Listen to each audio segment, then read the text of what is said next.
ආයිබෝවන් ඔන්න අදත් අපේ රටේ පැරණි ඡායාරූප කිහිපයක් ගෙනාවා ඔයාලට බලන්න. මේ 1890 විතර ගෝල් පේස් පිටියේ ඡායාරූප කිහිපයක්. බලන්නකෝ එදා ගෝල් පේස් එක අද වගේ ජනාකීර්ණ නෑ. වාහන තදබද නෑ. රික්ෂෝ සහ ගොන් කරත්ත තමයි වැඩිපුර ප්‍රවාහනයට යොදාගෙන තියෙන්නේ.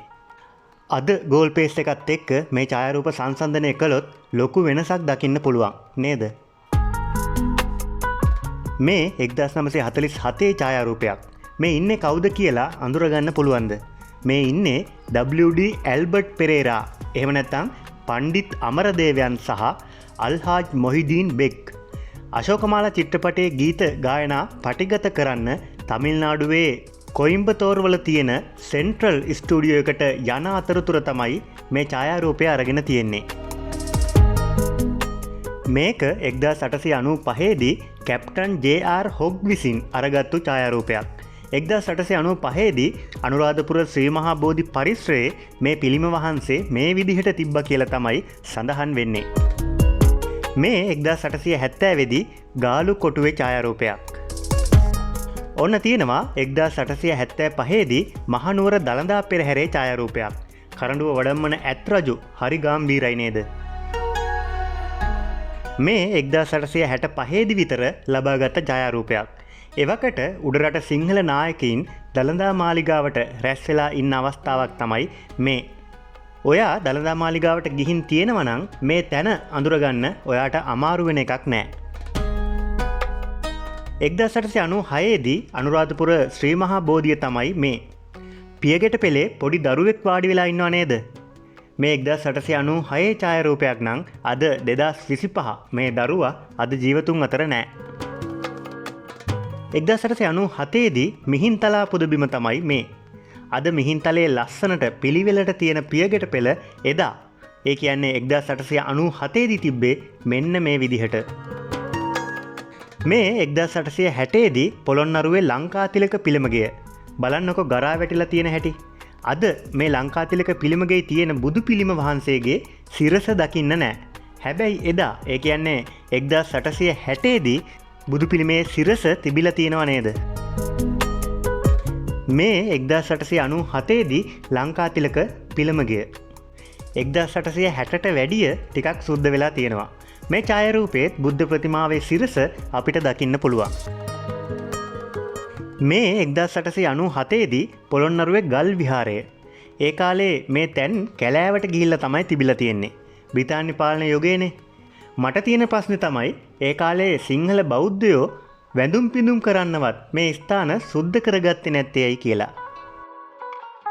අපේ සිංහල සිනමාවේ නිලි රැජින මාල්නී පොන්සේක මහත්මිය පසුගිය මැයි 24 වෙනිදා මිය ගියා.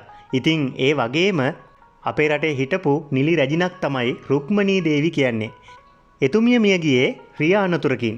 මේ 1978 ඔක්තෝබර් 29 වෙනිදා රිවිරැස පුවත්පතේ රුක්මනී දේවිය මිය යෑමේ පුවත වාර්තා කරලා තිබුණ ආකාරය. බලන්නකො 1978 දී පත්තරයක මිල රුපියලයි. මේ 1965 දී මහනුවර ප්‍රදේශයේදී ගත්තු ඡායාරූප කිහිපයක්. මේ 1965 දී ගොයන් කපන දර්ශනයක්. බලන්නකො පරිසරයේ තියෙන නිස්කලංක බව. මේ මහනුවර රජවාසල 1965 දී උඩරට රාජධානියේදී රජතුමාගේ නිවහන වුණා වගේම බ්‍රිතාන්‍ය යුගයේදී ආණ්ඩුකාරවරුන්ගේ නිවහන වුණ මේ මහවාසල අද වෙනකොට අලංකාර කෞතුකාගාරයක් බවට පත් කරලා තියෙනවා. නුවර ගියොත් බලන්න යන්න. මේ මහනුවර DS සේනානායක වීදිය 1975 දී. අද තරම් එදා ජනාකීර්ණ නෑ නේද? මේ 1965 දී දළදා මාලිගාව. අද නම් මාලිගාව ඉදිරිපස මීට වැඩිය ගොඩක් වෙනස් නේද? 1965 දී නුවර කොළඹ මාර්ගයේ තිබුණ වේවැල් පන්නාස්සිත නිෂ්පාදන අලෙවි සැලක් තමයි මේ. ගෙවල් වල ඒ කාලේ ප්‍රධානම සෙවිලි මාධ්‍ය උනේ උළු. ඊට අමතරව පිදුරු සෙවිලි කරපු ගෙවලුත් තිබිලා තියෙනවා. මේ 1965 දී නුවර කොළඹ මාර්ගයේ අන්නාසි වෙළඳාම් කරන ස්ථානයක දර්ශනයක්. නුවර කොළඹ පාරේ අන්නාසි විකුණන්නේ කොහෙද? අන්න ඒ හරිය තමයි මේ. අදත් ගොඩක් දුරට මේ විදිහ තමයි නේද? හැබැයි අන්නාසි ගෙඩි නම් එදා ගොඩක් ලොකුයි වගේ. මේ 1912දී කැලණි විහාරයේ ඡායාරූපයක්. මේ කතරගම දේවාලයේ දැනට තියෙන පැරණිම ඡායාරූපය කියලා තමයි කියන්නේ. මේ පැරණි ඡායාරූප සියල්ලම වගේ අරගෙන තියෙන්නේ බ්‍රිතාන්‍ය ජාතිකයන්. උසස් නිලතල දරපු බ්‍රිතාන්‍ය ජාතිකයන් ළඟ කැමරා තිබිලා තියෙනවා. ඒ වගේම ඒ කාලේ ලංකාවේ සංචාරය කරපු විදේශිකයෝ ලබාගත්තු ඡායාරූපත් මේ අතර තියෙනවා. ස්වදේශීය ජාතිය වුණ අපිට කැමරාව හම්බ වෙන්නේ ගොඩක් පහුවෙලා. මේ 1988දී දළදා මාලිගාව ඉදිරියෙන් මාර්ගයේ වාහන ගමන් කරපු කාලේ මාලිගාවට ත්‍රස්තවාදී බෝම්බ ප්‍රහාරය එල්ලුණාට පස්සේ මේ මාර්ගය රථවාහනවලට වසා දැමුණා. මේ තමයි ආචාර්ය ලුසියානෝ මරෙන්සි.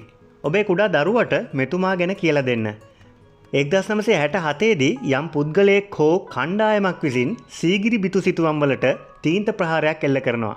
අන්න ඒ වෙලාවේ ලංකාවට ගෙන්වන මේ ඉතාලි ජාතික ආචාර්ය ලුසියානෝ මරෙන්සි මහතා මේ විදිහට තීන්ත ප්‍රහාරයට ලක් වෙලා තිබුණ සීගිරි චිත්‍ර තවත් කාලයක් අපේ අනාගත පරපුරට දකින්න පුළුවන් විදිහට ප්‍රතිසංස්කරණය කරනවා.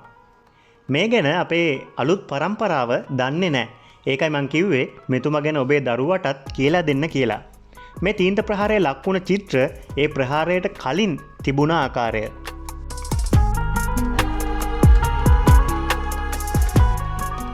මේ 1965දී මහනුවර මාකට් එක අද කැන්ඩි සිටි සෙන්ටර් එක එහෙම තිබ්බට එදා 1965දී මහනුවර සුපිරි වෙළඳ සැලවුණේ මේක තමයි. ඔය මාකට් එක ඉස්සරහා නවත්තලා තියෙන කාර් පේනව නේද? ඔය තමයි එදා තිබුණ කුලී රථ. එහෙම නැත්නම් ටැක්සි. අද ටැක්සිය ත්‍රිවිල් එක වුණාට එදා ටැක්සිය වුණේ කාර් එක. 1982දී විතර කොළඹ නගරයේ ජංගම වෙළඳසැලක් පවත්වාගෙන යන පැරණි මෝටර් රථයක් තමයි මේ. 1895දී ලංකාතිලක රජමහා විහාරය. චූටි දුවල දෙන්නෙක් තමයි ෆොටෝ එකේ ඉස්සරහින්ම ඉන්නේ. පිච්ච වැලක් වෙන්න ඕනේ ඊට පිටිපස්සෙන් තියෙන්නේ.